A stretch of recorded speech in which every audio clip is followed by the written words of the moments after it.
अब ये जो पूरा प्रोसेस है, अगर आप पहले जो बीएलओज़ का काम हुआ करता था और जो मैं अपने रिपोर्ट्स में भी कई बार पॉइंट आउट करता हूँ कि वो बहुत ज़्यादा मैनुअल हुआ करता था, इतना टेक्निकल नो हाउ की ज़रूरत नहीं थी। हुँ। लेकिन इस बार जो है, जो जिस तरीके से ऐप पे उसको डिजिटाइज़ करना है, तो यहाँ पे एक चीज़ और मैं आपको थोड़ी पृष्ठभूमि देना चाहूँगा कि जब आप गाँव की तरफ जाएँगे, तो वहाँ जो आंगनवाड़ी वर्कर्स हैं, शिक्षा मित्र हैं, यहाँ तक कि जो सहायक अध्यापक भी हैं, हुँ। उनमें से कई ऐसे लोग हैं जो अभी भी कीपैड फ़ोन यूज़ करते हैं। हाँ। सहूलियत के हिसाब से यूज़ करते होंगे या उनको जो है जिस तरीके से हर आदमी जो है एक ही पेस से टेक्नोलॉजी को एम्ब्रेस नहीं कर पाता है। अब आप ये समझिए कि जो इस तरीके की स्थिति है उसके बीच उनको बताया जाता है कि आपको जो है फॉर्म से डिटेल निकाल के उसे जो है ऐप पे डिजिटाइज़ करना होगा।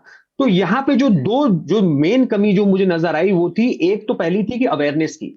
आपने आपने अतुल आपने अभी मेंशन किया कि बिहार में ये हुआ था और इसमें इनको थोड़ा-सा अपने वहाँ से फीडबैक लेके कि हम ग्राउंड पे जाएँगे तो क्या-क्या कमियाँ हो सकती हैं, उसपे थोड़ा रिफ्लेक्ट करना चाहिए था हुँ। और वहाँ से एक सॉल्यूशन निकालना चाहिए था। एक सॉल्यूशन बेस्ड मॉडल के साथ फिर फेज़ 2 पे आना चाहिए था।